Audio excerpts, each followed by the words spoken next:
Après, sois attentif à un point qui n'est pas nécessairement ton cas, mais qui peut le devenir. C'est que quand on structure ces accompagnements, on a tendance à... Il est qu'on considère que puisqu'on travaille tout le temps la même cible et les mêmes sujets, on doit les traiter tout le temps de la même manière. Tu vois ce que je veux Ouais, dire? bien sûr, bien sûr.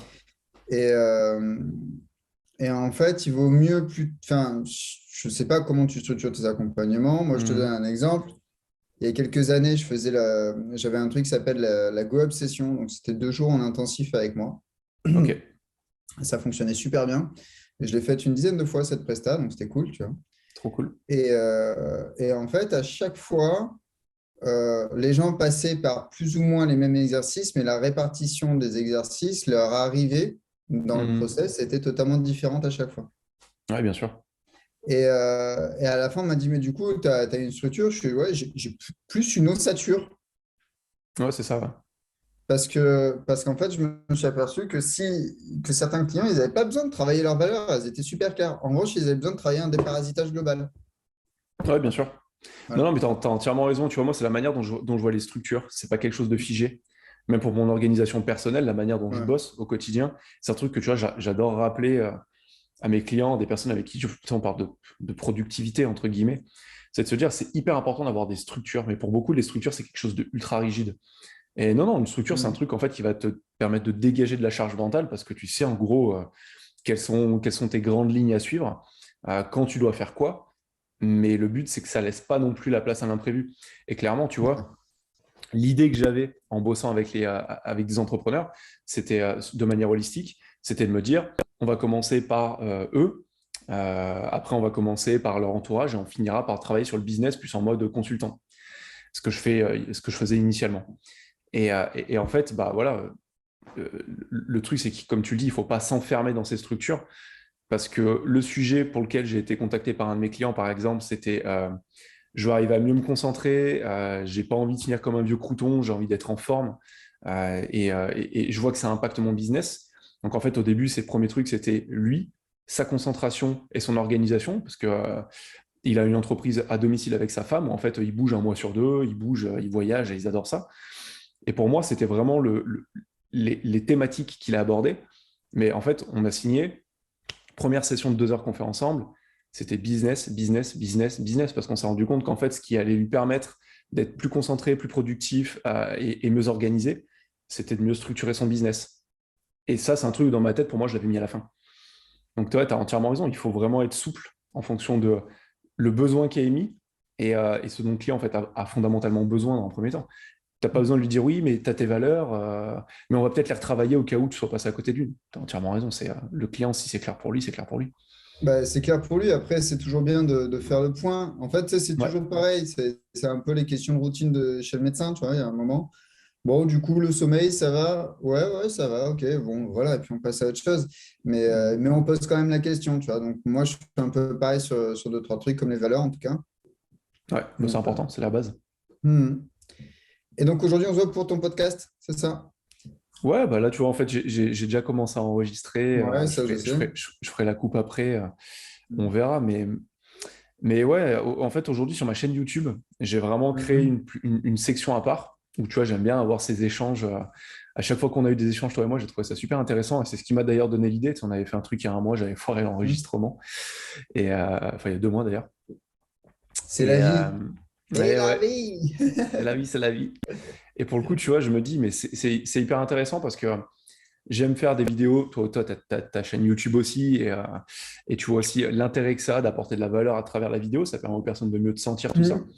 Mais je trouve qu'en fait, dans les échanges qu'on a de manière un peu informelle comme ça, il y a plein de petites pépites qui sortent. Et plutôt que ce soit une masterclass où tu dis, je vais te dire les trois clés pour prendre la parole en public ou les 3 clés pour mieux t'organiser au quotidien, Ouais. bah, avoir une structure différente sur une quarantaine de minutes qui te permettent d'échanger et d'aborder différents sujets plus à la cool en fait. Mais ça ne veut pas dire que tu vas moins en profondeur, c'est que c'est moins structuré et justement, parfois moins de structure, ça apporte de meilleures idées, de meilleurs rebonds. Dans 2 secondes.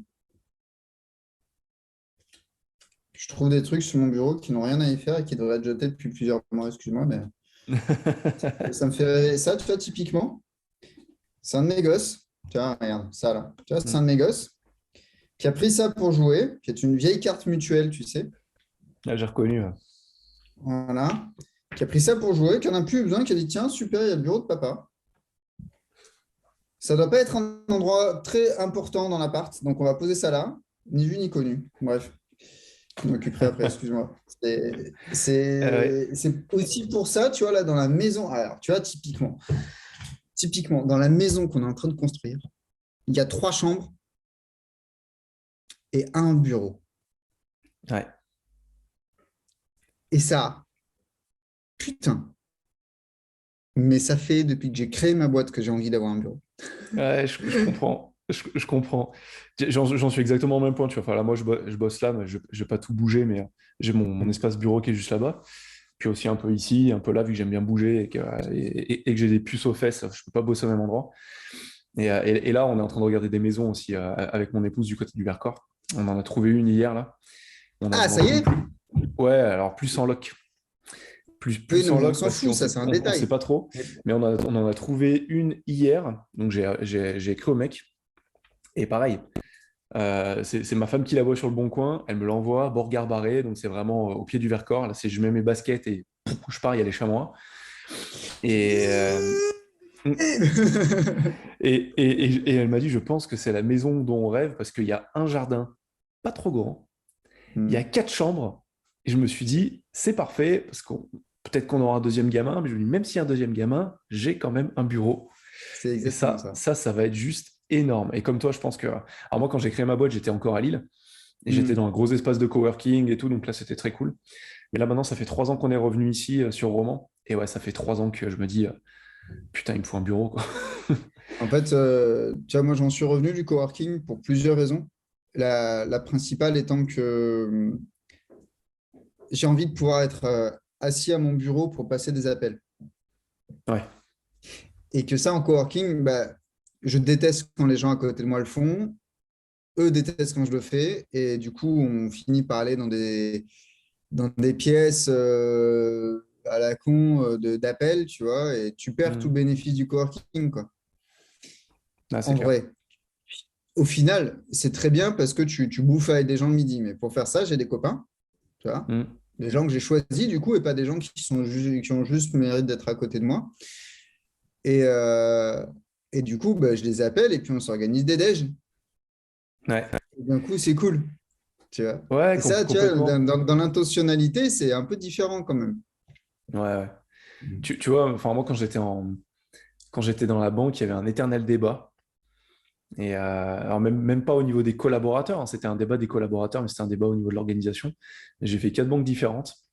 Les experts, ils les mettaient soit sur des marguerites, donc ils étaient dans un grand bureau, ils étaient 4 ou 6 autour de grandes tables, soit ils avaient des bureaux séparés, j'ai tout connu. Il n'y a jamais personne qui est content. Parce que Ah, c'est clair. quand les collaborateurs étaient dans des bureaux séparés, ils disaient ah, c'est cool parce que je peux téléphoner, je peux me concentrer, c'est bien.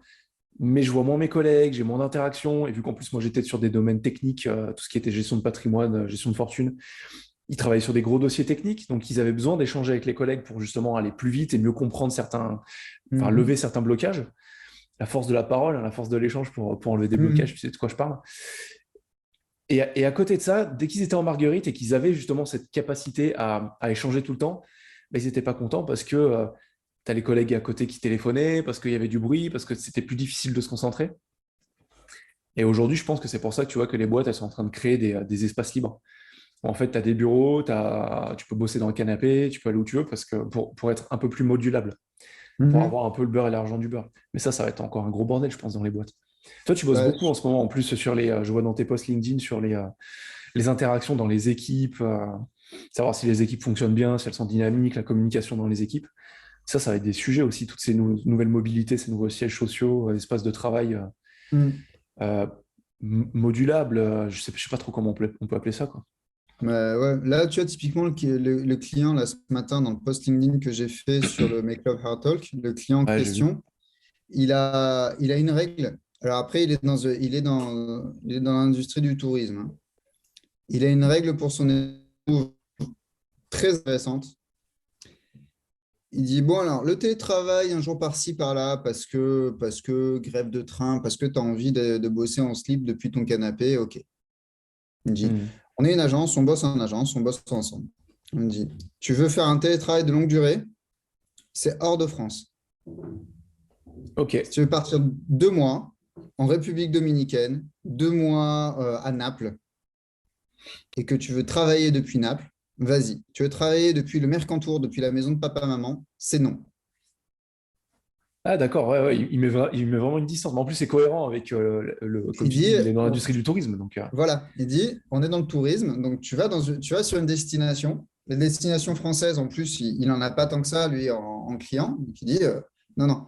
Il y a une logique, tu vois. Et en fait, je trouve ça assez intéressant parce que je suis aussi ouais. tombé sur des patronnes, des patrons qui disaient, ah non, mais le télétravail ou le remote, le full remote, c'est à partir de temps, de telle ancienneté dans la boîte. Ouais, putain, ça c'est. 6 mois, un an, Ouais, 2 ans, tu vois, t'es là, tu dis, mais en fait, c'est ultra arbitraire. Parce que ah, complètement. t'en as qui, en fait, juste, ils ont pas pu te la faire à l'envers pendant 2 ans. Et puis, une fois que tu leur donnes télétravail, ils te la font à l'envers. Alors que t'en as, ils sont relativement honnêtes et impliqués. Et, Hmm. euh, et globalement, tu n'as pas besoin de 2 ans pour t'en apercevoir. En revanche, ça peut être une condition sine qua non pour les recruter ou pour les conserver et les fidéliser. Hmm. Donc, tu as des gros sujets comme ça, où, à mon avis, on n'a pas fini de voir passer des postes un peu hallucinants. Ouais, Parce que complètement. t'as plein de manières de faire du bon pain, tu vois. Tu as plein de recettes, tu as plein de manières de faire du bon télétravail, du bon flex office, du bon tout ce que tu veux. Il faut juste que ça corresponde à la boîte et à la culture de boîte. Mais encore faudrait-il Carrément. que les dirigeantes et dirigeants s'aperçoivent que c'est pas une taille unique, quoi. Ouais, et tu vois, alors c'est hyper intéressant parce que tu as donc la stratégie de la boîte et la volonté du dirigeant, donc ce dont Mhm. lui il a envie, ou l'équipe dirigeante a envie. Nous, on est pour le télétravail, nous, on est contre, parce qu'en fait, en ce moment, t'entends plus les écarts types, où Mhm. tu vas avoir un tel qui dit, mais non, nous, on est full remote, il n'y a aucun souci, on fait confiance en collaborateurs. De toute façon, le besoin motivationnel numéro un de toute personne, c'est l'autonomie, donc ça, c'est parfait, ça y répond, et nous, on fait confiance parce qu'on est une super boîte. Et tu vas avoir l'opposé du spectre, de l'autre qui dit, non, non, non, c'est pas comme ça que ça fonctionne, c'était bien beau le Covid, mais maintenant, on bosse chez nous dans nos bureaux, et c'est comme ça. Tu entends un peu les extrêmes, mais tu as aussi la capacité du collaborateur à se retrouver là-dedans. Et tu Mhm. vois, j'ai échangé il y a quelques mois avec David Bernard, c'est le fondateur d'Assess First, donc c'est Ouais, recrutement ouais, ouais. sans CV. Et super gars d'ailleurs, je pense que je l'inviterai à faire une interview, parce qu'il a plein de trucs intéressants à dire, tu vois, sur le sujet. Et lui, il y allait, bon, après voilà, leur délire, c'est le test psychomotrique. Ouais. Euh, non, Psychotechnique. ouais, psychotechnique, merci. Je me dis, il y a un problème, je parle de motricité, c'est pas ça. C'est les tests psychotechniques. Et lui, en fait, il s'éclate. Et il m'a dit, bah, avec mon équipe, vu que nous, en fait, on est passé il y a un an et demi en full remote, mais vraiment 100% remote, les gens peuvent partir aux quatre coins du monde bosser. On a mis un budget vraiment important par collaborateur pour qu'ils soient bien chez eux, qu'ils puissent vraiment bosser, qu'ils aient un bon bureau, un bon ordi, une bonne chaise, un bon machin, même de la déco pour des plantes, pour qu'ils se sentent vraiment bien. Et très rapidement, ils se sont rendus compte que tu as ce que les gens veulent, mais il y a aussi leur capacité à bosser en 100% remote. Et là, ils ont créé un test qu'ils font passer en fait à leurs collaborateurs. Et en fait, c'est leur profil en ça montre l'adéquation du travail en remote. Et en fait, ça va montrer est-ce que le collaborateur, il est plutôt, est-ce qu'il va s'épanouir dans un travail en remote ou est-ce que ça va lui faire péter un câble? Mhm. Parce qu'il y a ça aussi, il y en a qui n'arrivent pas à travailler en remote. J'ai des potes, pour moi, le confinement, ça a été horrible. Ils voulaient une seule chose, c'était aller au bureau, parce qu'ils sont incapables de travailler de chez eux. Et c'est pas mieux, moins bien. C'est juste qu'on a tous des modes de fonctionnement différents. Et j'ai trouvé cette idée de test de se dire, nous, on a pris cette décision, et plutôt que d'être arbitraire, on va voir l'adéquation des profils qu'on recrute avec le travail en remote. Ça, c'est encore un autre sujet, ça. Bah, c'est un très bon sujet. Après, tu sais, c'est toujours le même problème avec les tests, tu vois. Enfin, que ce soit le test des drivers, le test. Là, tu vois, la dernière fois, j'ai lu ce bouquin là. Attends, il est où mon truc sur le cerveau là? Là, ça. Qu'est-ce que j'aime avoir une bibliothèque? Ça là. À Chacun chacun son son cerveau, chacun cerveau, à sa chacun réussite. sa Ok. réussite.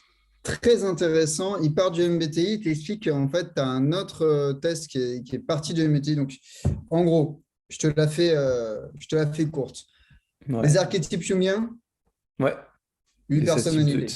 Ouais, les 8 personnalités. Et dans la MBTI, c'est les 16 typologies. Voilà, donc on passe. Donc, ça donne les 16 personnalités du MBTI. Ouais. Et l'étape d'après, c'est les 92 traits types de personnalité, action type, qui sont Ok. liés en fait aussi à la psychomotricité. Donc, c'est pour ça que je te dis que moi, ça ne m'a même pas fait tiquer que tu parles de psychomotricité tout à l'heure. Parce qu'en fait, là, il t'explique que selon comment tu penses et selon comment tu bouges, tu as des types de personnalités différentes. Bien sûr. Et lui, il t'explique que 96 personnalités, finalement, c'est pas tant que ça. Le gars, il est à Lyon. Il a son Ok. cabinet à Lyon. Voilà. Et il dit, c'est pas déconnant, en fait, de penser comme ça. Mm. Il dit, parce que passer de 8 cases à 16 cases, déjà, c'était pas mal. Mais tu avais Mm. toujours des gens qui ne se sentaient pas dans les cases ou des gens qui se laissaient enfermer dans les cases. Sachant que le MBTI, le principe de base, c'est ceci est ton fonctionnement par défaut. Ce n'est pas ton Ouais, fonctionnement unique. En bien fait, sûr. c'est ça le vrai problème de tous les tests, que ce soit le MBTI, que ce soit un test Big Five, que ce soit un Mm. test, même les drivers, même peu importe, c'est de se laisser enfermer là-dedans. C'est un peu comme les mecs qui te disent, ah ben tu sais, moi je suis spontané, mais je suis comme ça, hein, je suis verso. Alors je ne sais pas si c'est ça, hein, le verso, mais tu vois ce que Non, je veux dire, tu sais. mais je vois, ouais, effectivement. Et là, tu dis, bah en fait, oui, mais non. Enfin, Mm. c'est-à-dire que là, il y a un truc à travailler, c'est que peut-être que tu es spontané, et c'est très bien d'être spontané, mais je doute que le fait que tu sois né, alors verso, je ne sais plus quand c'est, ça doit être un mois que je ne connais pas, genre novembre, tu Alors, vois. j'y connais rien du tout. Voilà, mais pareil, donc je te prends l'exemple, moi je suis bélier, tu vois, typiquement. Ah bah ouais, je suis bélier, du coup je suis têtu et je vais percuter tout ce qui m'embête. Non, ça c'est parce que tu es confrontant, c'est différent. C'est pas parce Mm. que tu es né entre telle date et telle date que tu es comme ça. Même si, pourquoi pas, tu as une influence des astres et tout ça, mais globalement, partir du principe, tu vois, Assess First et le test remote Mm. compatible ou pas, ouais, volontiers. Parce qu'en fait, ça veut dire que ton salarié, s'il est en remote forcé, tu peux, toi, en tant que manager, en tant que dirigeant, développer un accompagnement spécifique. Mais si c'est C'est ça, ça, ouais. parce que l'effet pervers de ce genre de test, c'est ah ben écoute, on te fait passer le test, on voit si tu es compatible avec le télétravail, et si c'est cool, ouais, sinon bah, tu restes dans les locaux. Tu vois Mm. ce que je veux dire? Ça peut Ouais, devenir bien un sûr. filtre à l'entrée, alors qu'en vrai, ça peut être plus un outil de prise de décision sur le plan d'action à suivre. Parce que par Complètement, ouais. exemple, moi, quand je suis sorti du salariat, alors j'ai pas passé longtemps en tant que salarié, moi j'ai dû passer 2 3 ans, tu vois, à bosser dans un Mm. bureau. Alors Ok. jamais le même, parce que la joie de la précarité du début de carrière, quand tu n'es pas dans un domaine en plein emploi, comme la com, tu vois, la com, c'est pas le plein emploi, c'est t'as peu de places et elles sont chères, et du coup, tu fais des contrats de 3 4 mois. Ouais. Bah, quand je me suis retrouvé à la maison et que j'ai dû organiser moi-même mes journées, mes listes de choses à faire, j'ai bien mis 6 mois à être efficace. Ouais, je comprends, ouais. Mais en même temps, maintenant, c'est tellement dans mon ADN que la dernière fois, je suis allé à mon coworking que j'adore. Les gens, ils sont très gentils et tout ça. Et Mm. j'étais là et je me suis dit, on se mettrait pas du heavy metal un peu? Puis après, je me suis rappelé que j'étais en groupe, tu vois, et qu'il fallait que je mette mon casque et que machin et que bidule. Et là, c'est un peu dommage quand même. Et en même temps, c'est normal, tu vois. Mais bon, donc tout ça pour te dire, ouais, moi, je suis curieux de voir leurs tests sur la compatibilité remote, mais surtout, j'aimerais bien voir quel garde-fou ils mettent pour pas que ce soit le seul outil de prise de décision. Ouais, non, tu sais, en fait, eux, ils font passer leur test à tous les collaborateurs, le test en 3 étapes, là. Ouais. Et justement, tu as un test plus sur quels sont tes leviers motivationnels, quelle est ta capacité à réfléchir, donc ta manière, en fait, de réfléchir, et un test psychométrique basique pour connaître un peu tes tendances. Et ils mixent Mm. les trois, et ça donne, en fait, pas un cadre, mais voilà, des bases, de dire, voilà, toi, tu es plutôt comme ça, tu es plutôt comme ça, tu es plutôt comme ça, tu es plutôt comme ça, et pas de te dire, voilà, t'es ENFP, t'es INPJ. Et moi, les tests, j'ai beaucoup aimé à une époque. Je les ai quasiment tous faits, je pense, du plus simple au plus perché, comme les trucs qui sont inspirés de la Kabbale. C'est assez drôle. Design? T'as fait un design humain ou pas? T'as déjà essayé Ouais, ça? ouais, j'ai fait le design humain, bah, c'est celui-là. Ouais.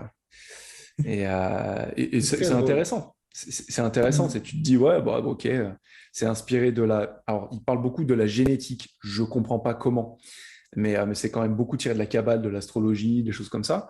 C'est pas déconnant. C'est pas déconnant. Après, c'est toujours basé sur certaines choses. Tu parles de la position des astres. Moi, je suis un passionné de physique. Et même si j'ai pas du tout fait ça dans ma vie, mais tu vois, tu te dis, OK, tu es né à une période de l'année où tu as les astres qui sont dans une certaine position, le soleil dans une certaine position. À ta naissance, tu es bombardé de photons, de protons, de neutrons qui sont à une quantité différente que d'autres jours. OK, ça a peut-être un impact. Mais, euh, mais plus que ça, tu vois, le plus gros des écueils des tests psychotechniques, c'est que les personnes vont tomber dedans et se dire, ah, OK, je suis comme ça. Ou sinon, c'est, ah bah non, c'est pas du tout moi. Et moi, j'aime bien le faire passer quand même, tu vois, par exemple, un MBTI ou un Big Five à des clients parce que moi, en fait, plus que de me donner des idées sur comment est-ce qu'ils fonctionnent, ça a montré leur niveau de connaissance d'eux-mêmes. Parce que souvent, quand tu as eu un client une fois, deux fois, même en tant que prospect juste au début, tu commences un peu à le cerner, à comprendre un peu ses dynamiques internes. Et quand tu lui fais passer un test et qu'il dit ça, c'est pas du tout moi, tu te dis ah tiens, c'est intéressant parce que c'est complètement toi, moi, la manière dont je le vois. Mais ça veut dire que tu as une perception personnelle de qui tu es qui est t'es complètement à côté de tes pompes. Et ça, souvent, alors c'est absolument pas péjoratif, mais c'est des personnes qui sont depuis longtemps dans le même métier, longtemps dans le même truc et qui ont été en fait en mode j'avance d'année en année, souvent dans le salariat, et qui se sont pas trop posé de questions professionnellement, ou qui ont en tout cas pas eu besoin de s'en poser avant un certain temps et qui commencent à faire appel à un coach parce qu'à un moment, bah, il y a une prise de conscience de se dire mince, il faut que je fasse quelque chose. Et en fait, tu te rends compte qu'il y a un gros décalage entre. Enfin, en fait, l'idée de se dire, je ne sais pas ce que je veux faire, donc je fais appel à un coach, c'est parce qu'ils ne se sont pas posé des questions sur eux-mêmes pendant des années. Et tu as un décalage qui se crée. Et les tests psychotechniques, je trouve ça intéressant, tu vois, dans ce sens-là. Tu as un test que j'aime bien. Moi, je me suis carrément formé sur le sujet. Alors, ça remonte à quelques temps. En fait, en 2018, mon fils aîné euh, rentre dans la période géniale des 2 ans. Ouais, Tu sais, la ouais. première adolescence, comme on l'appelle. Les Terrible Two. Voilà. Et là, moi, je dévisse. Au niveau boulot, c'était un peu compliqué, mais en plus, à la maison, un gamin que tu aimes de tout ton cœur, qui te rejette, alors lui, il tapait pas. Son frère tape. Ça commence à sortir, là. Il a fait les 3 ans, le deuxième. Voilà. Mais bon, du coup, moi, crise de colère forte, tu vois, vraie colère de fond et tout. Et j'en parle à un pote, coach, qui me dit, écoute, Will, on va pas se tirer les cartes entre gitans, mais là, pour moi, tu as un problème. Hmm, Il me dit, là, je te le dis, ça fait 1 heure qu'on est ensemble, ça fait 1 heure que tu me parles de colère, en fait. hmm. Je lui dis, bah, écoute, ok, go, on- je te donne le mandat, tu me coaches, on se fait des séances, on se fait un accompagnement, tu me coaches, ton mandat, c'est la gestion des émotions. Je lui dis, bah, écoute, super, fais ce test. Et là, il m'envoie sur un test qui s'appelle le QE Pro, Ok, qui est donc un test de psychotechnique et développement ok. sur les émotions. Hmm, C'est-à-dire que globalement, ça te permet certes de faire un état des lieux au niveau de ton quotient émotionnel en monde hmm. professionnel. En vrai, c'est un peu dans le monde en général, hein, clairement. Bien Et sûr. en même temps, ça te permet, ça te dessine quelques pistes d'amélioration. Et là, je me fais accompagner par ce gars-là, qui est vraiment un coach que j'aime bien. Et ça marche bien. Et du coup, derrière, j'ai fait la formation du QE Pro et je la recommande assez régulièrement. Alors, Hmm. la formation en elle-même, chacun se fera son avis. Les personnes qui ont fait la formation à l'époque étaient intéressantes, mais ne donnaient pas tout. Et moi, j'aime bien les formateurs qui cherchent à tout donner en formation. Ah ouais, bien sûr. Euh, à côté de ça, la formation est vachement intéressante. Le test est très bien fait. Tu as un site internet en ligne, qepro.com quoi, ou qe-pro.com. Tiens, je le Et en mettrai en fait, c'est vachement description de la intéressant parce vidéo. que hein. Je le mettrai en description de la vidéo pour ceux qui Ouais. veulent aller checker. Moi, j'ai regardé aussi. Et parce que du coup, tu arrives avec bon, ben voilà, dans la catégorie des managers, c'est plutôt un truc orienté manager et tout ça. Hmm. Euh, la majorité de notre population est plutôt là, et toi, tu es plutôt là, plutôt là. Donc, tu Hmm. es, prêt au développement, dans la moyenne, avancé, expert, tu vois, un truc comme ça. Bon. Ok. Et donc, tu as différents trucs. Et moi, là, il n'y a pas très longtemps, j'ai un client, il m'envoie le truc, parfaitement capable de savoir quelle émotion il ressent, parfaitement capable de savoir quelle émotion ressentent les autres, Hmm. plutôt intéressant, parfaitement incapable de savoir quels vont être les déclencheurs des émotions chez les autres. Ah, ok. Donc, c'est-à-dire qu'il est capable d'avoir une communication ultra brutale et Hmm. de dire, mais je ne comprends pas pourquoi il s'énerve celui-là. Ah, c'est intéressant ça. Et là, on décrit, il dit, tiens, alors, il faut savoir que ce client-là en question est suivi par une psy depuis plusieurs années parce qu'il est zèbre HPI Ok. du genre. Tu vois. Bon, en gros, ça mouline fort dans sa tête. Moi, je le résume Hmm. comme ça. Et ça fait quelques années que sa psy attire son attention, notamment sur sa capacité émotionnelle. Pas à ressentir, parce qu'il ressent parfaitement, mais sa Hmm. capacité à communiquer et à prendre en compte les émotions des autres dans sa Ouais, communication. prendre des pincettes, ouais, en gros. Ok. Et du coup, il me dit, tiens, c'est marrant, ça fait un moment que ma psy me parle de ça. Et donc, moi, en bon connard de coach, je lui dis, et du coup, ça a donné quoi? Vraiment, aucun engagement, aucun genre, tiens, il y a une donnée, on la traite. Il me dit, bah, du coup, moi, je trouve ça compliqué. Pourquoi? Bah, parce que du coup, ça me fait perdre du temps. Ah, tiens, intéressant. Du coup, en fait, lui, c'est très simple. Le point le plus court entre le message à dire et le message reçu, c'est la ligne droite, donc il va tout droit. Hmm. Si au milieu, bah, il y a la sensibilité de la personne en face de lui, bah, tant pis. Ouais.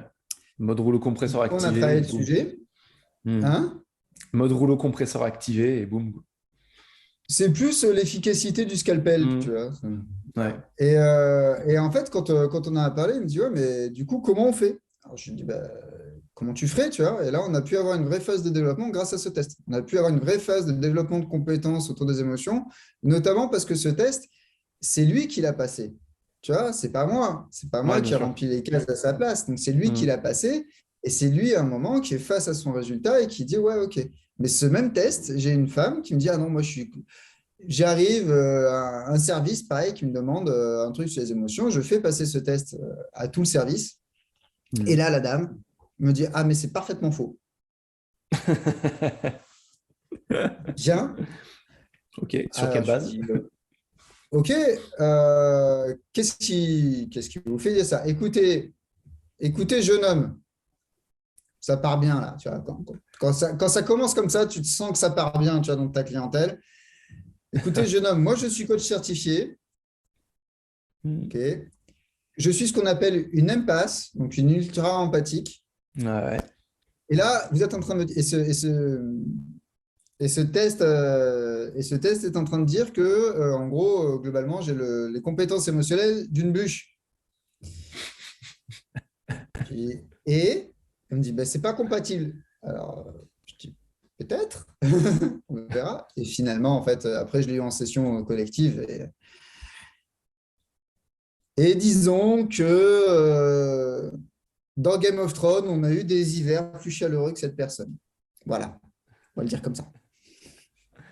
Ça- Mais pour elle, ça- c'était fin de non-recevoir. Elle m'a dit littéralement, le test est faux. Alors, j'ai dit, écoutez, c'est quand même une quinzaine de psychologues qui se sont penchés pendant 3-4 ans sur le sujet. Je crois que l'échantillon de base pour tirer les tendances statistiques, c'était 3 ou 4 000 personnes, tu vois, quand même. hmm. Ça commence à faire du monde, tu vois. C'est hyper intéressant, tu vois, comme réaction d'une coach. Parce que le principe fondamental d'un coach, quand même, c'est normalement sa capacité innée à tout le temps se remettre en question, à tout le temps dire, ah tiens, c'est intéressant. Et là, de Et se du dire, coup, ah oui. non, non, non, non, je me suis collé une étiquette en pâte et donc ça me définit. Mhm. Et là, tu étais en train en fait d'attaquer son identité, je pense que c'est ça qui l'a bloqué. C'est ça. Mais tu vois, typiquement, alors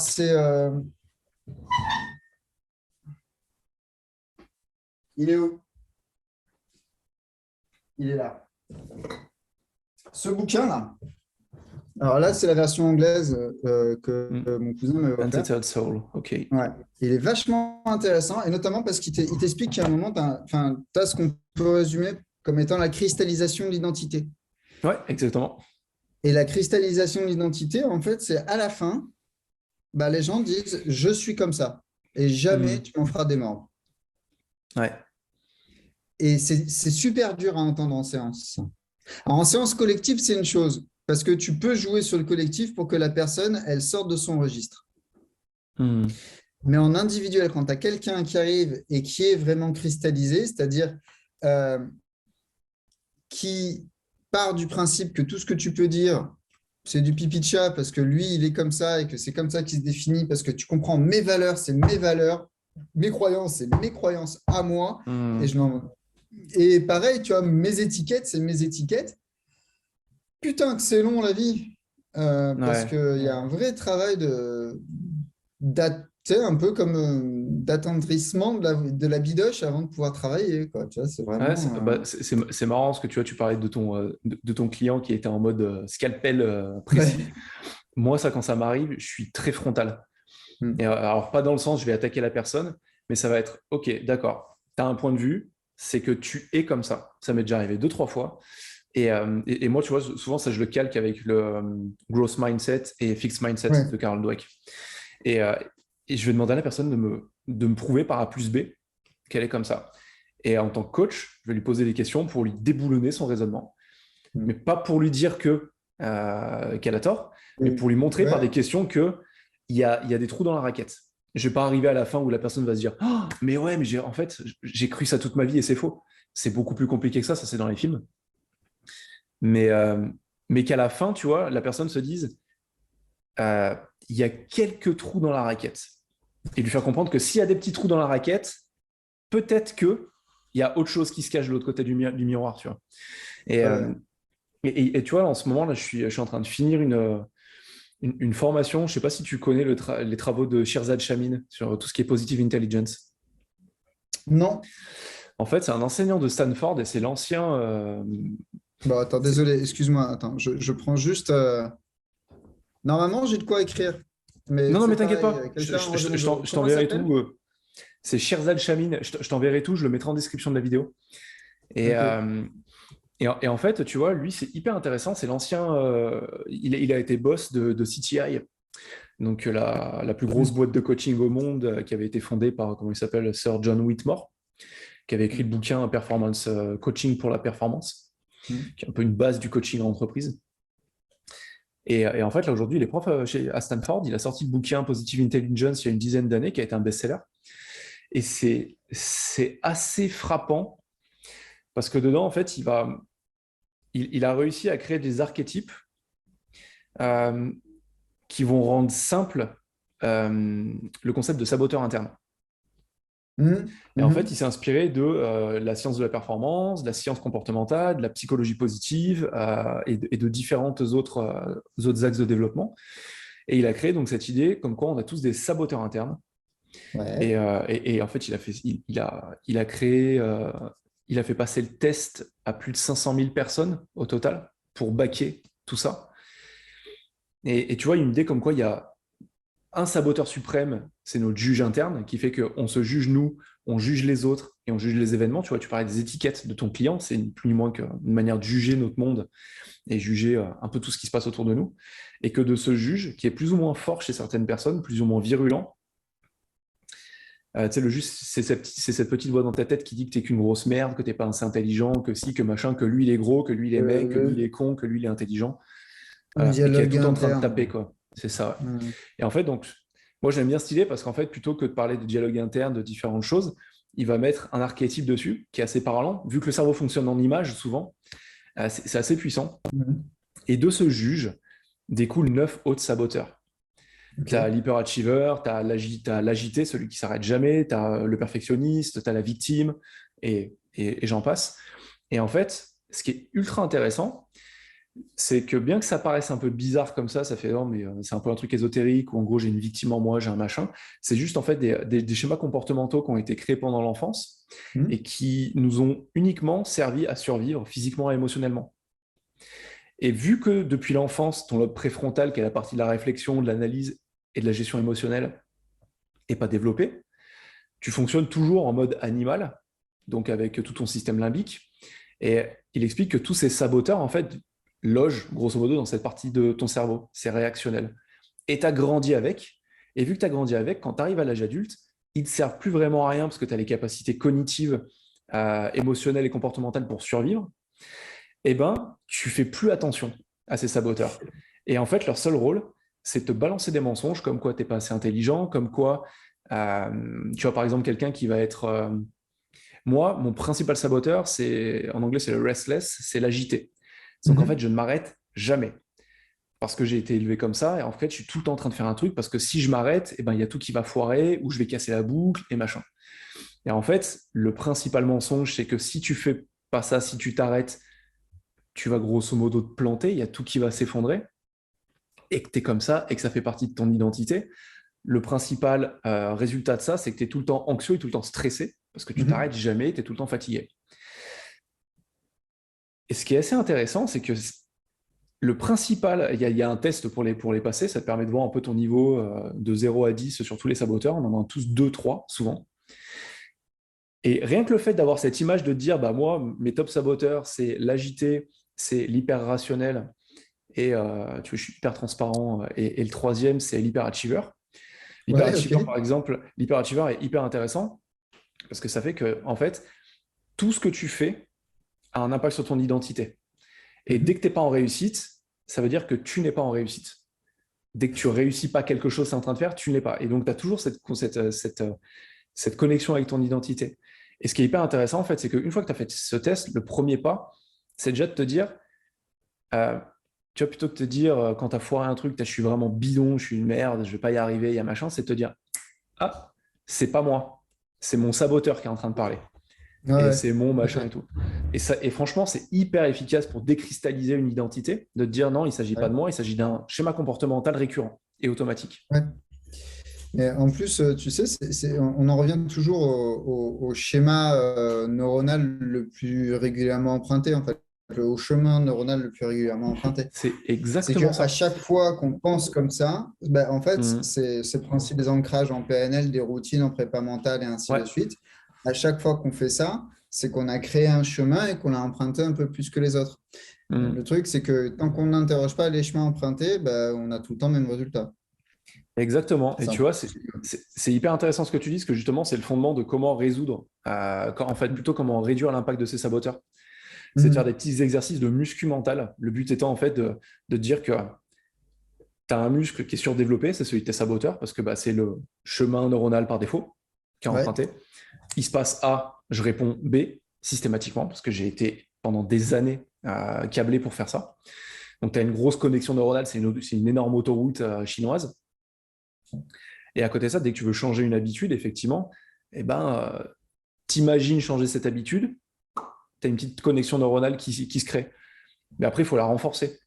Et justement, le but, tu vois, c'est de se dire, et moi j'adore ce que je commence à travailler comme ça avec des clients, c'est de d'abord travailler sur un saboteur, faire de la muscu mentale, clairement, du fitness mental, avec des petits exercices de recentrage que tu vas faire quotidiennement, avec des petites visualisations qui vont te permettre aussi de renforcer ce chemin mental. Et le but, en fait, c'est pour ça que j'aime bien parler de fitness mental, c'est que le travail qu'on va faire dans un premier temps, c'est de te dire, OK, tu as ton réflexe automatique, ton saboteur, et ouais. nous, ce qu'on va faire maintenant, c'est construire l'autre connexion neuronale qui va être, à chaque fois que tu as un événement, tu vas arriver à un point de conjonction. Et nous, ce qu'on veut, c'est que tu arrêtes de prendre A et que tu prennes B. Et on va imaginer, et puis on va travailler dans ce sens-là. Et vraiment construire ce chemin neuronal. Parce qu'en faisant ça, effectivement, tu es en train de créer un autre chemin par défaut. Et une fois que tu as fait ça, bah, tu peux commencer en fait, à travailler sur des compétences.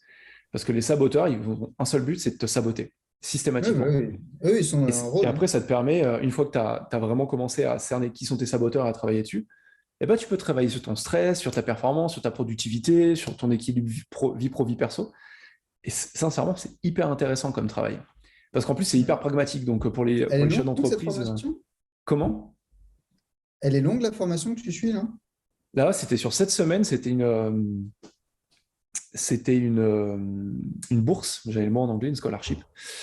C'était une bourse en fait qui était attribuée sur candidature. Donc nous, on a postulé avec un groupe de 4 coachs un peu qui sont à Barcelone et aux États-Unis. On a postulé, on a été accepté.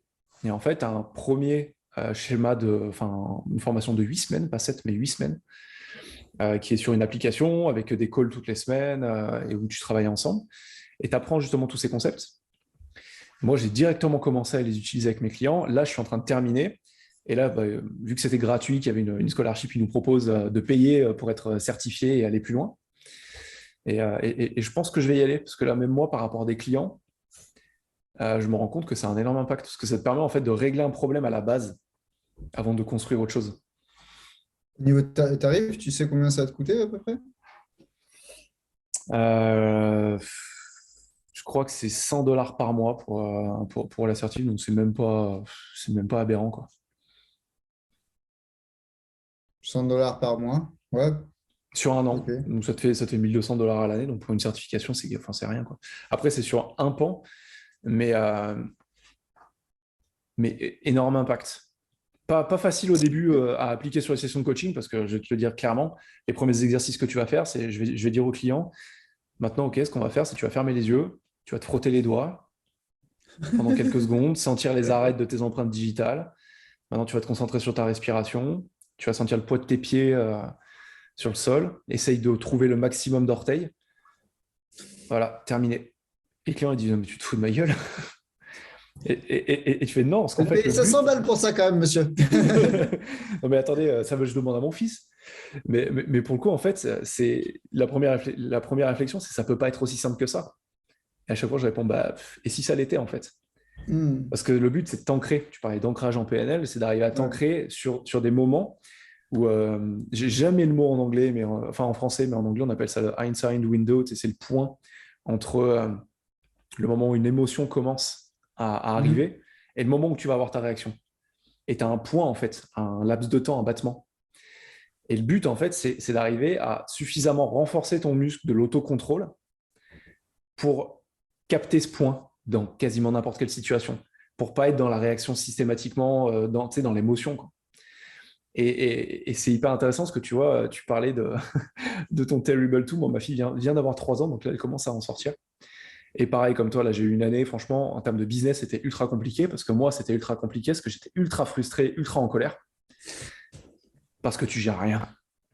Tu es dans une gamine qui est tout le temps en train de pleurer, qui dort pas, qui est tout le temps énervée, qui est tout le temps agressive. Et toi, tu te rends compte que tu contrôles pas ça. Et donc, avec le manque de sommeil, tout ça, t'es tout le temps énervé. Et ça a un impact sur ton business. Et donc, tu Hmm. as cette frustration, tu vois, qui était tout le temps. Et donc, j'étais tout le temps en train de m'énerver au quart de tour. Et bah, ce travail, finalement, ça a énormément aidé en seulement quelques semaines. Juste le fait de me dire, OK, systématiquement, dès que tu sens que ça commence à monter, juste te Hmm. recentrer quelques secondes. Et en Ouais, fait, je vais regarder ce livre-là. je vais t'envoyer tout ça neurologiquement, c'est intéressant parce que tu vois, c'est la manière dont on en parle, à chaque fois quand je le présente, ça paraît hyper pas perché, mais tu parles d'archétypes, de machin, il y en a pour beaucoup auprès de qui ça parle pas. Et de dire non, il y a vraiment des fondements neurologiques en fait. Quand tu fais ça, quand tu te concentres sur une sensation, te concentrer sur tes sensations, c'est le lobe préfrontal. Et les saboteurs qui sont en train de te saboter, qui sont là pour te faire chier du matin au soir, c'est dans ton système limbique. Quand ton saboteur est en train de s'activer, c'est ton système limbique en fait qui est en activation. Et mécaniquement, tu as ton lobe préfrontal qui se désactive. Et quand tu te recentres, bah, le but, c'est simplement d'éteindre ton système limbique et de te recentrer sur ton système préfrontal, de réactiver le cortex préfrontal. Éteindre une partie de ton cerveau pour en réenclencher une autre. Et en fait, en faisant ça, les émotions, elles font pfiou. Mais c'est, tu vois, typiquement, le focus attentionnel dont tu parles, là, tu vois, se frotter les doigts, compter les orteils au sol et tout ça, c'est des trucs que moi j'utilise en hypnose pour déclencher l'induction, l'état hypnotique. Et en fait, c'est vachement Il y a une intéressant. partie justement qui est aussi, tu vois, Ouais, je te parlais des différentes, excuse-moi, je te coupe, mais des différents points sur lesquels la méthode est oui, posée. Tu as une ouais, partie qui est liée sur l'hypnose. Parce qu'il y a ouais. beaucoup de visualisation, de centrage. Mhm. Mais la dernière fois, là, j'étais en clientèle. Alors, tu vois, typiquement, pourquoi je dis, j'hésite. J'ai fait ma formation d'hypnose, je me suis dit, putain, j'ouvrais un cabinet d'hypnose. C'est trop bien. Et après, je me suis dit, mais en fait, est-ce que l'hypnose, ça devient ma pratique ou est-ce que l'hypnose, ça devient un outil? Ouais. Et tu vois, typiquement, quand on parle boutique, celle-là, on la questionne, on la pose pas souvent comme question. Ouais. Parce que moi, je te jure que là, on était une vingtaine de personnes dans la formation Ok. en hypnose. Sur des 20 personnes, il y en a 4 qui venaient là parce qu'elles avaient du CPF, que ça les intéressait, qu'elles avaient un cheminement personnel à faire. Non, Ok. mais vas-y, quoi. Enfin, Ouais, c'est fais-toi très un cool. kiff, c'est quoi? Euh, et tous les autres étaient, ah non, mais moi, je fais ma formation jusqu'au maître Prat et je deviens hypnothérapeute. Ok. Alors, il y en a une qui va devenir hypnothérapeute et elle fait du magnétisme et du Reiki. Il y en Ok. a une autre qui est psy et qui en a marre d'être psy en institution et qui a ouvert son cabinet d'hypnothérapie, Ok. mais elle se fonde aussi sur son bagage psy pour Bien accompagner sûr. les gens. Donc, c'est vachement intéressant. Enfin, il y a plein de réalités différentes, si tu veux. Hmm. Et à aucun moment, il y en a un qui s'est dit, et si l'hypnose, enfin, si, il y en a un, c'est moi, mais j'ai mis 2 mois quand même. Hmm. Et si l'hypnose, c'était juste un outil. Et donc, du coup, la dernière fois, je suis dans un bureau, dans une institution française, monsieur, pas n'importe laquelle, parce que les autres institutions, c'est une chose, mais dans une institution, cliente qui commence à me parler, et je lui dis, du coup, l'hypnose, t'es comment? Pleine session, coaching, vraiment orienté, tu sais, moi, ma vie, mon œuvre, mes objectifs, mes valeurs. Hmm. Mon mec, mes gosses et mon chien, et nous qui partons dans un beau voyage de vie, tu vois. Et je sens qu'il y a un truc. Et elle me dit, bah oui, je sais, machin, j'ai déjà fait, petit bambou. Je fais, alors ça, c'est la méditation, mais l'hypnose, tu vois. Elle me dit, ah oui, oui, bah, en gros, j'ai déjà entendu parler, mais j'ai jamais voyagé jusque là-bas, tu vois. Je dis, bah Hmm. écoute, accroche-toi à ton siège, on part. Et l'induction, globalement, c'était la sensation de la moquette sous ses chaussures. Hmm. Tu sais, les petits poils de moquette qui font comme ça, là. Tu sais, un peu Hmm. comme les poils de barbe qui vont dans un Ouais. sens ou dans l'autre, là, tu vois. Et on a commencé l'induction comme ça. Et ben là, je l'ai eu au téléphone l'autre jour pour faire un petit point quelques temps plus tard, tu vois, comme d'hab. Elle me dit, écoute, je ne sais pas ce qui s'est passé après la moquette. La phrase hors contexte qui est très compliquée, tu vois. Je ne Ouais. sais pas ce qui s'est passé après la moquette, mais je la regarde plus pareil. Là, tu fais, ok, très bien. Donc là, si tu veux, j'ai du bol. J'ai du bol, son mec n'était pas dans la pièce et n'a pas pu se dire qu'il y avait certainement baleine sous gravier ou anguille sous roche. Mais globalement, ouais, les inductions ultra détaillées comme ça sur des sensations, ça marche excessivement bien. Et d'ailleurs, Hmm. tu sais que ça peut même marcher en cas d'urgence. Tu as des C'est-à-dire. personnes, bah, tu as des personnes Moi, je l'ai déjà fait sur mon fils qui s'est blessé. Mon aîné, il s'est fait mal. Alors, je ne l'ai pas mis en état d'hypnose parce que c'était pas le sujet. Mais pour le Hmm. défocaliser de sa douleur, Oui, bien sûr. Ouais. Hmm. tu le fais passer sur un autre sujet en disant, tiens, regarde, t'as vu là, regarde, tu vois là. Alors, je sais plus, il y avait une herbe qui bougeait. Tu vois, vas-y, Hmm. regarde bien l'herbe. Voilà. Quand elle monte, tu inspires. Quand elle descend, tu expires. Tu vois, poum, poum, poum, poum. Hmm. Et alors, il s'était fait mal, qu'on soit clair. Hein, il Hmm. n'était pas manqué. Voilà. C'était pas genre, ah, je tombe, j'ai une égratignure. Ouin, c'est plutôt, ah, je tombe et mon bras, il bouge pas comme d'habitude. Hmm. Ça s'est très bien passé. Et 1 heure plus tard, ça allait mieux, si tu veux. Mais c'était une de ses premières grosses douleurs. Tu vois, donc, et là, c'est passé comme ça. Parce que l'hyperfocus dont tu parles pour réguler une émotion, ou en tout cas pour capter le moment où tu risques de passer en mode réaction sur une émotion, Ouais. c'est précieux et ça marche vachement bien. Et ça marche à tous les âges. Et ça, les gens s'en aperçoivent pas. Ouais. Tu vois, c'est un truc C'est assez marrant. drôle. Je rallie ça avec. Je faisais du vélo avec mon père quand j'étais gamin, je vais avoir, je sais pas, 4-5 ans. Et lui, il roulait devant. Et je dis, papa, ça me gratte. Et le premier truc qu'il me disait, il me fait, eh ben, concentre-toi sur autre chose. Concentre-toi sur le pédalier, concentre-toi sur les arbres qui bougent, concentre-toi sur machin, ça passera. En fait, c'est un truc qui m'a marqué. Et c'est vrai que souvent, je vais faire ça, je vais défocaliser. Quand tu as quelque chose, une émotion négative, quand tu as une douleur, quand tu as une tension, essaie de défocaliser. Ça résout pas tout, mais effectivement, c'est une grosse aide. Hmm. Tu vois, c'est intéressant que tu parles d'hypnose parce qu'en ce moment, je suis en plein dedans. Je suis en train vraiment de me poser la question de me lancer dedans. Parce que je fais pas mal de visualisation avec mes clients et le Ouais. gap entre la visualisation et l'hypnose n'est pas énorme, quoi. Et justement, j'aimerais pouvoir ancrer et aller un peu plus loin, aller un peu plus en profondeur sur les visualisations parce que je me rends compte de la puissance que ça a, quoi. Alors, euh,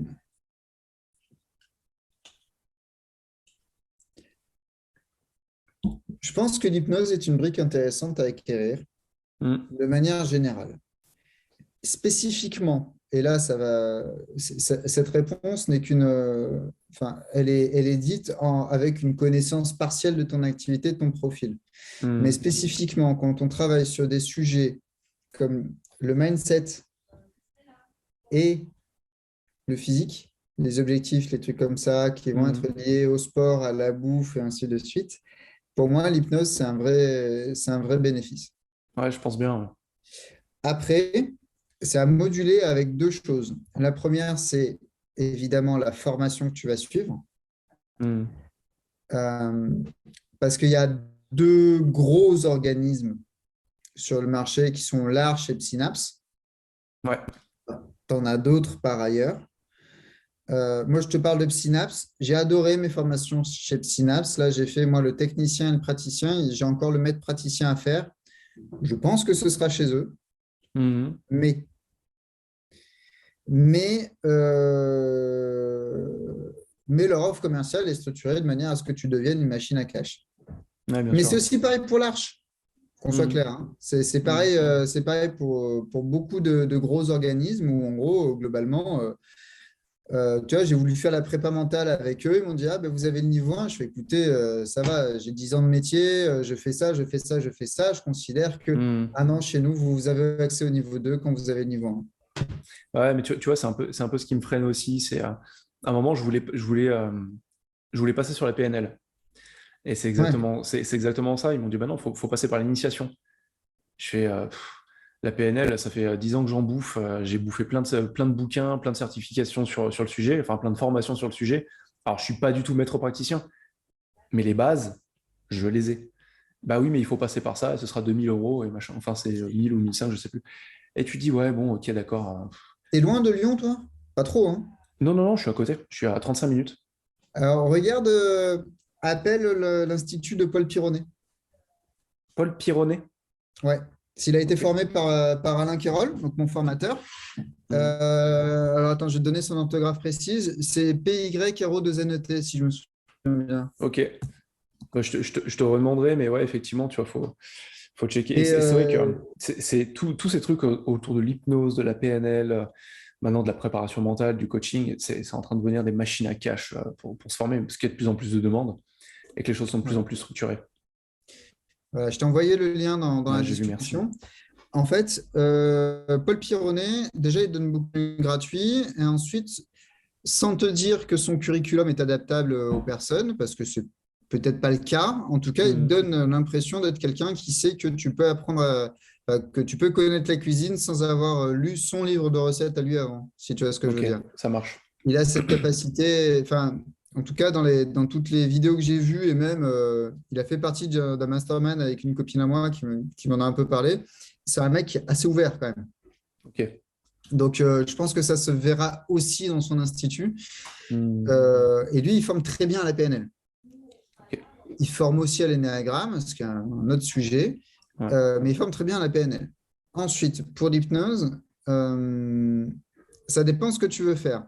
Parce que, par exemple, tu as à l'Arche, le module sport, il est tenu par Jonathan Bell-Legroux. Ok. Qui sort cette semaine-là, le 9, il sort un bouquin sur l'auto-hypnose pour la performance, par exemple. Tu vois. Donc lui, D'accord. il coach des sportifs, Mhm. il fait de la prépa mentale de ouf en utilisant l'hypnose. Donc tu vois, là, par exemple, le module sur le sport et la performance, moi, j'ai très envie d'aller le faire à l'Arche, tu vois. Mais Mhm. parce qu'il y a ce formateur-là qui m'intéresse. En revanche, pour les modules généraux, praticien, maître praticien, je pense que les deux se valent. Mhm. Ouais, bien Parce qu'en sûr. fait, ce qui va compter aussi derrière, c'est ta recherche à toi. Carrément, ouais. Mais j'ai des copines qui ont fait le module tabac sur des petits instituts après avoir fait praticien, maître praticien, synapse et qui en étaient ravis et qui s'en sont mis pour peut-être 400 balles les 3 jours de Ok. formation. Alors que chez des gros organismes, on est sur plutôt 900 balles, voire 900 balles le week-end, tu vois, pour des trucs comme Hmm. ça. Voilà, c'est vraiment, faut faire son marché. L'offre de formation, elle est énorme. Il faut aller discuter, va discuter avec les hypnothérapeutes de ta région, voir où est-ce qu'ils ont été formés. Ouais, c'est clair. Et typiquement, bah, modélise. Enfin, moi, c'est ce que j'ai fait, hein. J'ai pris les 10 hypnos que j'avais autour de moi. J'ai dit chez qui tu as été formé et qu'est-ce que tu as le plus regretté. Hmm. Après, j'ai appelé les organismes de formation. J'aurais dit, voilà, j'ai tel profil, qu'est-ce que vous pouvez faire pour moi? Bon, dans ce cas-là, la réponse a été identique des deux côtés, donc pas de bol. Mais du coup, je suis reparti sur cycle complet et c'est très bien parce qu'en fait, c'est vrai que le premier cycle, le cycle technicien, quand tu as un maître Prat PNL et que tu l'as bien bossé depuis quelques années, il y a énormément de redites. Par contre, toute la phase d'induction, elle est ultra intéressante, quoi. Hmm. Apprendre à déclencher une bonne induction, c'est un putain de sujet, quoi. Ouais, je pense. Et Ouais, c'est le plus important. ben non, en fait, tu as le plateau thérapeutique que tu travailles alors, chez Synapse, le plateau thérapeutique, donc toute la zone entre l'induction et la sortie d'induction et la sortie d'hypnose. Ce plateau thérapeutique, tu le travailles au technicien. Et c'est là où tu as Ok. tous les protocoles qui vont te permettre de débloquer des trucs de manière assez simple et naturelle. Hmm. Et où on t'apprend à faire bah, des visualisations spécifiques, à faire des métaphores, des histoires métaphoriques, des contes métaphoriques pour débloquer les gens Ok. sur des sujets. C'est vachement intéressant quand même, quoi. Ouais, je pense, ouais. Donc, si tu veux, tous les niveaux ont leur utilité. C'est ça qui est très, très rageant. C'est que même si, enfin, en tout cas pour l'hypnose, pour la PNL, je pense que tu vois, que tu es d'abord les bases PNL, puis le technicien, puis le praticien, puis le maître praticien, c'est un peu déconné quand même. Ouais. Pour moi, c'est un peu déconné parce qu'on a une littérature et on a une matière qui est transmissible par le livre. Alors que Hmm. pour l'hypnose, c'est un peu plus délicat parce que vraiment, c'est très expérientiel. Hmm. Ouais, bien sûr. Voilà. Ouais, il faut s'entraîner à le faire, c'est sûr. En revanche, prépare-toi, hein. Si tu fais une formation hypnose, tu ne seras pas du tout sur le même registre que les autres. Dans quel sens? Moi, je suis arrivé, ils étaient là, oui, alors tu crois qu'une séance d'hypnose, c'est plutôt 40 ou 50 euros? Et moi, j'étais là, bah, 500 balles. Quoi? Tu vois, c'était sur des trucs comme ça, tu vois. Et ils me disent, mais avec qui tu travailles? Je suis, bah, avec des gens, tu vois. Bah, avec des gens. Voilà. Et en fait, si tu veux, c'était sur des situations comme ça où c'était assez drôle, tu vois. Ils, sont, ils se posent des questions. Alors après, tu as l'expérience, tu vois, qui joue. Mais tu sais, c'était genre, et tu crois qu'il faut que je me fasse payer comment? Je dis, bah, moi, tu te fais payer en avance. Et puis tu fais ci, tu fais ça, tu sais, enfin, l'habitude d'avoir, alors c'est des débutants, et puis en plus, c'est des gens qui sont conditionnés par une séance d'hypnose, c'est à peu près une séance d'ostéo, si tu veux, Ouais, en ouais, c'est termes de ça, prix. c'est en 50-60 balles.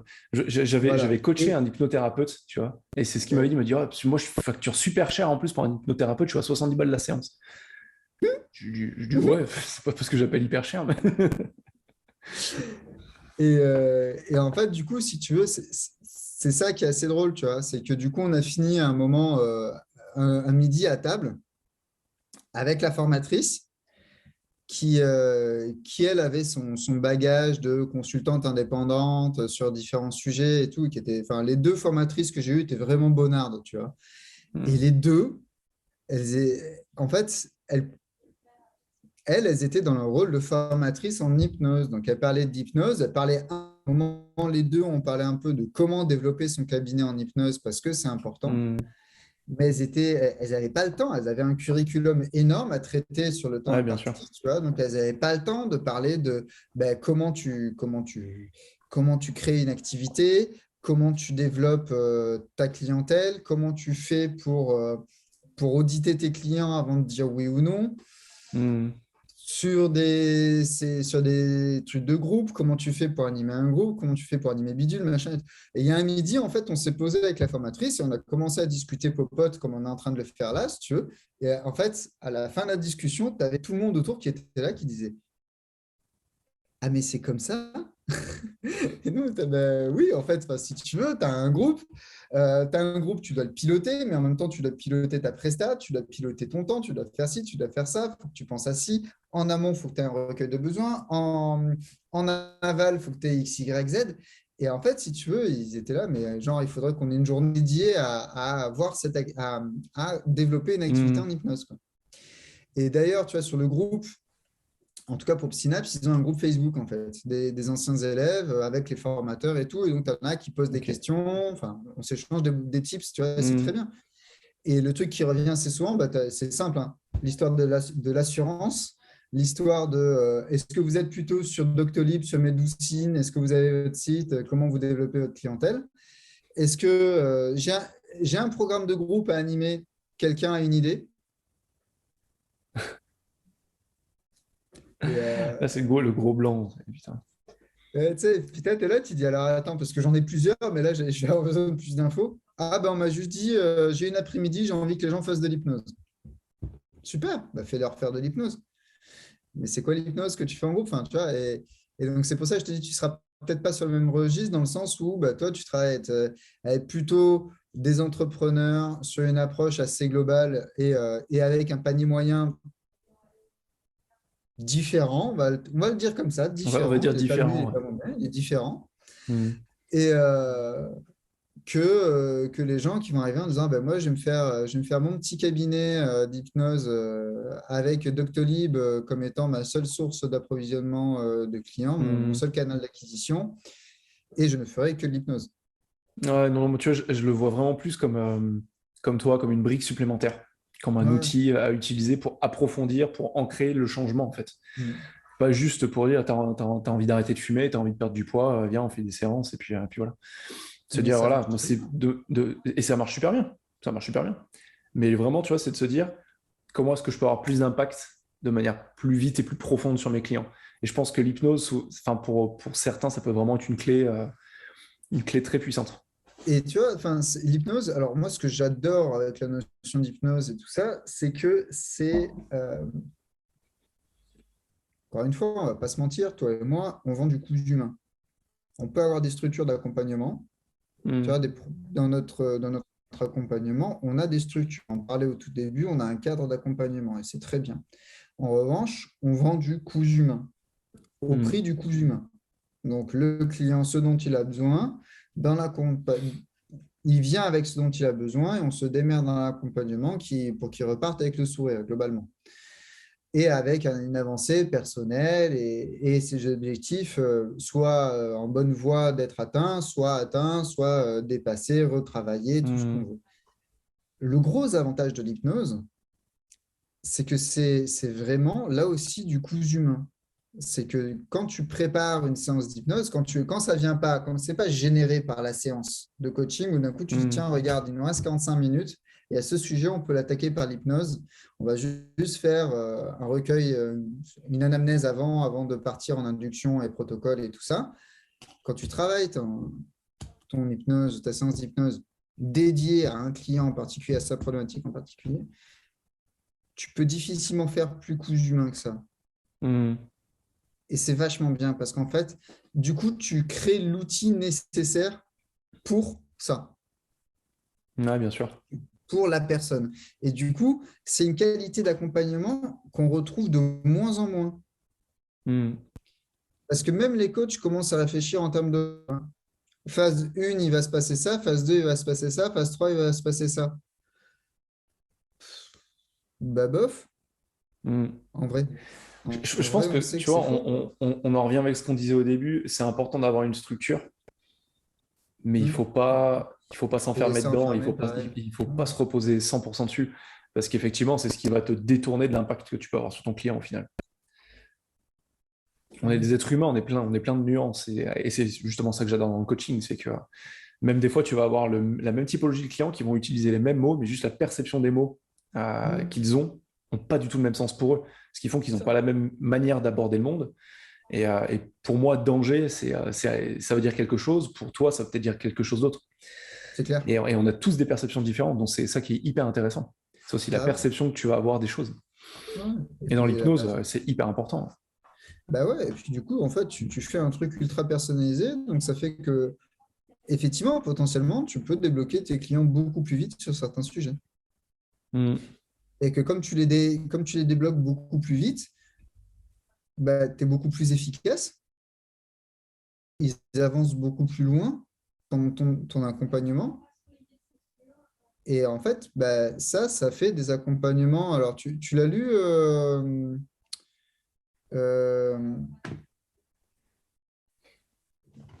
troisième bouquin que je te sors aujourd'hui, donc.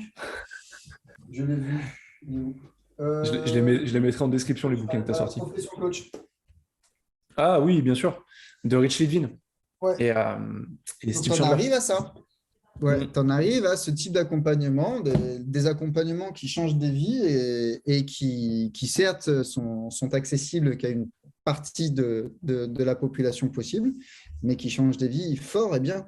Et après, bah, Hmm. c'est ça qui te permet potentiellement, tout simplement, de donner des coachings gratos parce que tu sais qu'à côté, qui changent des vies aussi pareil. Hein. Enfin, Hmm. c'est de plus en plus, je suis comme ça. Hein. Il y a des gens, je leur dis non, mais toi, on s'en fout. Tiens, je t'offre 2 heures. Je t'offre un coaching, 2 heures. Profite. On travaille sur le sujet que tu veux et tout. Ah, t'es sûr et tout. Ouais, ouais, je sais. Bah, mon année, elle tourne. Mon année, elle tourne. Mon année, je vais pas me démener pour te faire payer alors que je vois que tu as un besoin. Sur ce coup-là, je te rends service et puis plus tard, tu m'en rendras service. Ouais, La dernière fois que exactement. j'ai offert un coaching, ça m'a ramené un contrat à 8 000 euros. Donc bon, Ah, c'est sûr que c'est pas anecdotique, hein. c'est rentable. Hein. Ouais, Mais en plus, je ne l'ai pas fait pour ça. Je l'ai fait parce que la personne avait besoin d'un coup de main, que je savais que dans sa tête, ce n'était pas quelque chose de faisable que de s'asseoir et de parler de son besoin. Hmm. Et donc, je lui ai dit, bah, écoute, viens, là, j'ai du temps cette semaine. J'ai la sensation que ça serait bien que tu prennes du temps pour toi. Si ça t'intéresse, on passe 2 heures ensemble. C'est ce qu'on a fait. Et peut-être mais derrière, hein, quasiment un an plus tard, elle m'appelle, elle me dit, hey, j'ai un Hmm. contrat pour toi. OK. C'est payé? Oui. C'est bien payé? Oui. OK. Banco. Ben ouais, mais c'est ça. Et en fait, si tu veux, c'est aussi ça qui est intéressant quand tu fais des accompagnements ultra efficaces qui sont certes, parfois payer des sommes hors scope, on va dire, pour une partie de Hmm. la population, bah, c'est qu'à côté, tu es totalement libre d'avoir un impact positif à ton niveau pour les gens autour de toi. Parce qu'en fait, Exactement. t'es pas conditionné par cet Hmm. argent aussi. Et tu vois, dans ce que tu dis, il y a vraiment deux choses. C'est, alors, il y a peut-être des coachs qui nous regarderont, j'en sais rien. Mais je pense que tu vois, c'est pareil pour les freelances, c'est pareil pour beaucoup d'indépendants. Au début, on te dit, il faut faire du gratuit, du gratuit, du gratuit. Jamais. Ok, bah, enfin, non, mais tu vois, je me dis, au début, pour tester ton truc, pourquoi pas? Mais en fait, il y a gratuit et gratuit.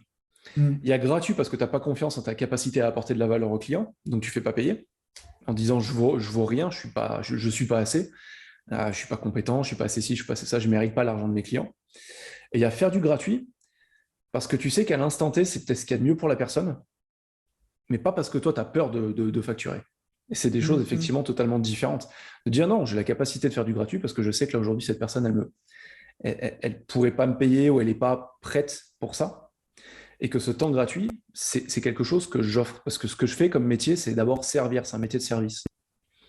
Et que si je fais bien mon métier, et je sais que je le ferai bien, ça me rapportera dans 6 mois, dans un an, dans 2 ans. Et que tu crées comme ça, en fait, aussi un business.